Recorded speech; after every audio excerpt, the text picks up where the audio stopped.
introduction, please. Can everybody hear me? Yes. Ravi? Yes. Not bad. Hi, welcome to the first meeting of 2015 for IPN. Welcome you all. As I see, like most of the people have been here before, so for those who have come here for the first time, let me introduce let me tell you something about IPN. IPN, as you know, stands for Indian Professional Network.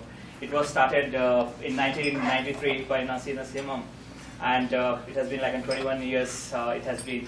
So basically, it was started to connect people from the Indian origin, because that time it was difficult. We had like a small population, but now it's open to everyone. Anyone can join. We have people from like multiple ethnicity who are member of IPN, and it's not only based means you don't require to be only in Atlanta to be a member of IPN.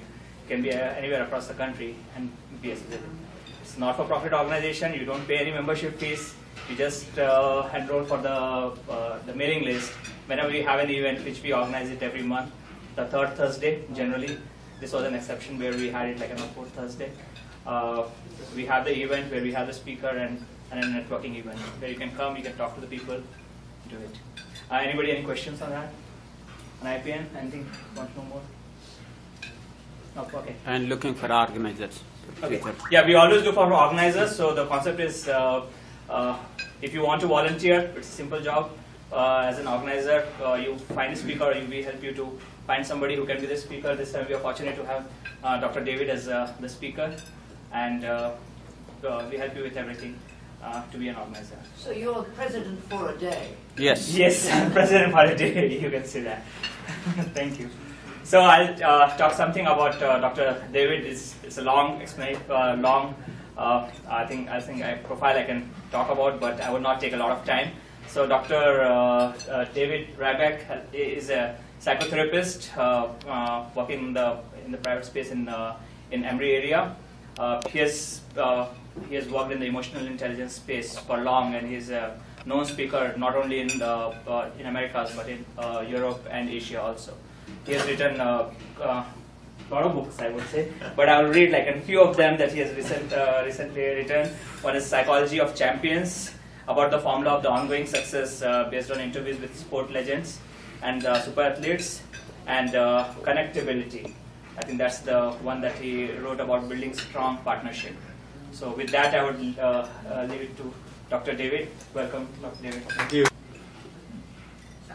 What if you could have less stress and more satisfaction from your job merely by changing your attitude toward people?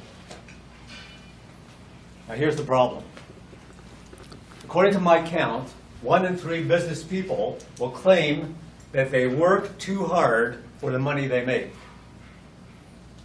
1 in 3 business people will claim that they have too much stress on the job for the money they make.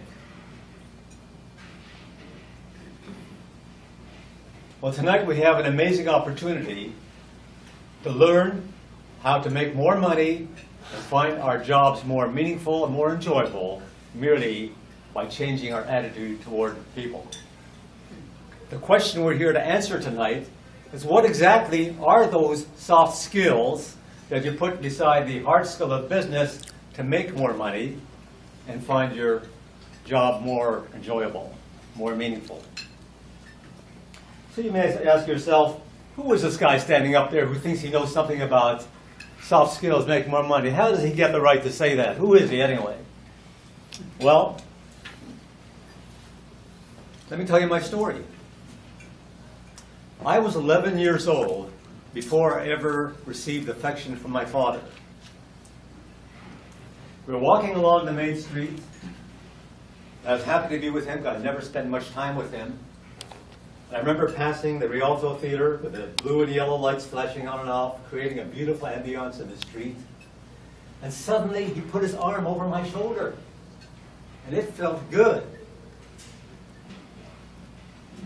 Not familiar, but good. And then they said to me with a hushed tone, "I have a secret to tell you, don't tell Mommy." And my self-esteem plummeted once again. He wasn't there to show me affection. He was there to use me as a sounding board for one of his wild investment schemes. And even at the age of 11, I knew the difference between being shown affection and being used as a sounding board.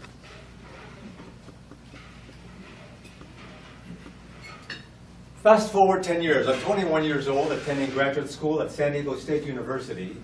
But this particular weekend, I was spending at UCLA attending a folk music festival. And the first evening, the first night, when people are dropping off to sleep, finding a place to sleep in the studio, I myself find a cot and I fall asleep just like the others. So how do you do that? Well, you want to, next slide. Yeah, you want to be able to put yourself in the shoes of the other person. And this is what Carl Rogers talked about mainly. To put yourself in the shoes of the other person. To be as if you were that person and figure out if you were that person, what would you say and what would you think?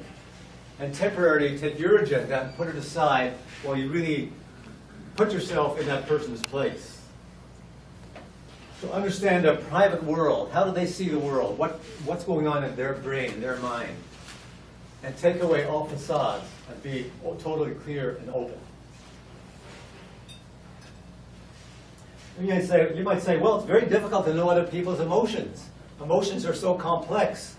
But there was a certain social scientist who came up with very technical terms for the basic emotions. This man was Dr. Seuss. And these are very technical terms, excuse me, but the 4 terms for the basic emotions are bad, mad, sad, and glad. And those are the basic emotions. So if you're trying to understand a person, those are the 3 basic. We're not concerned about glad. That's not a problem. But if you have a problem or concern, it's usually bad or anxious. Bad would be anxious. Or mad, anger, or sad. Now the brain is a very complex organ in our brain, in our mind. The brain is a complex organ in our head. And it's very predictable as well. It's very predictable that if you lose something, you're going to be sad. You lose money, you lose a relationship, you lose status in your job or anywhere, you're going to be sad. That's predictable.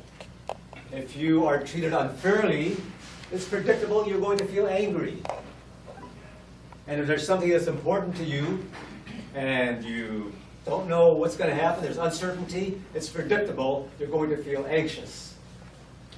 So if you try to understand other people, you start off with the 3 basic emotions, just like all the colors in the universe. The panoply of all colors are made up of yellow, blue, and green, the primary colors. So are all emotions made up of the primary emotions, bad, mad, and sad. And all emotions are combinations of that. As a matter of fact, there's even an emotion that's a combination of sad and glad. When you feel nostalgic, what is that emotion of nostalgia? Nostalgia when you're sad about losing something that you had that you liked. You were happy about it, but you no longer have it. It's a combination of sadness and glad. Or if you're jealous of someone, you feel sad that you don't have what they have, but also a little bit angry that they have what you don't have. Dialogue went something like this. Dr. Smith, before you began this autopsy, did you make sure the patient wasn't still alive? For example, did you check his breathing? Well, I didn't do that. I'm sorry, I didn't do that. Well, Dr. Smith, surely you checked the patient's pulse before you began the autopsy. I didn't do that either. I'm sorry. Well, Dr. Smith, how did you know for sure the patient wasn't still alive before you began the autopsy? Well, for one thing, his brain was in a jar sitting on my desk. But this attorney was so lacking in emotional intelligence, he had such a strong agenda that was more important to him than hearing anything, that he didn't hear the information coming to him. His agenda was more important than the other person's statement. So he continued his linear, logical line of reasoning, which he didn't want to give up. Dr. Smith, despite all that, is it not possible the patient was still alive? Well, the patient might have been alive without a brain and practicing law somewhere. That's the absence of emotional intelligence, where someone has an agenda that they hold on to so tight they don't get the information coming in. It's slightly exaggerated, but it happens all the time with all of us. We all have our agendas, which keep us from listening closely to other people because we're afraid we'll lose our agenda. That's what keeps us from listening to other people too closely. Let me tell you, ladies and gentlemen, if there's one thing you take away from tonight, that's the one thing I want you to take with you.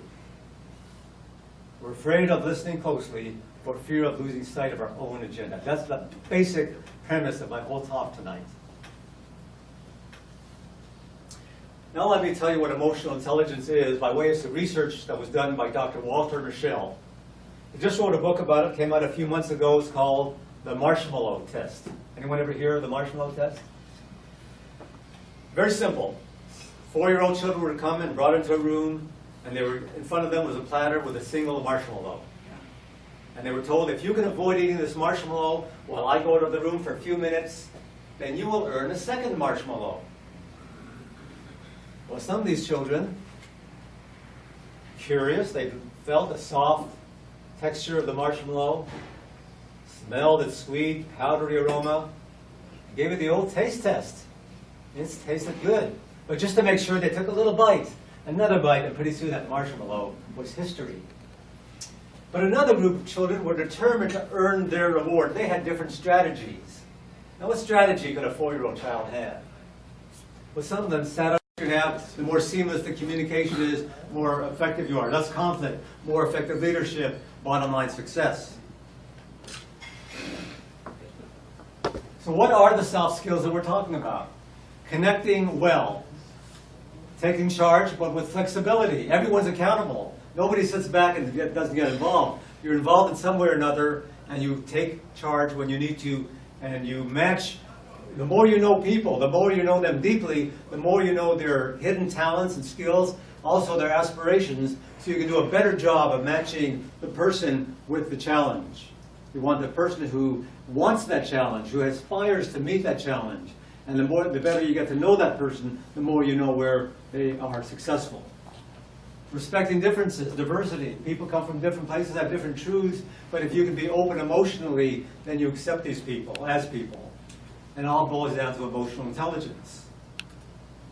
So how can this information be effective for you with your colleagues and your customers? Now, very quickly, what causes stress in our brains? The research has revealed that there's a lot more stress going on at our jobs than we realize. It takes very little for us to feel stressed at work. One of them is to feel that we're not getting the respect we deserve. That in itself creates tension in your amygdala in your brain and creates stress. Or if we feel that we're treated unfairly, we feel angry, but we can't express it. Or if we feel that we don't get appreciated enough, then we feel that we're being unfairly treated, and we feel angry. Or if there are unrealistic deadlines that we can't meet, yet we have to meet them, that causes stress. So, how do you feel stress at work? We'll give you a chance to talk again very briefly. I want you to just find one partner, not threes, but just one partner. Pair up with one person next to you. And I want you to tell a story. I'll tell you, give direction. But first of all, pair up with one person.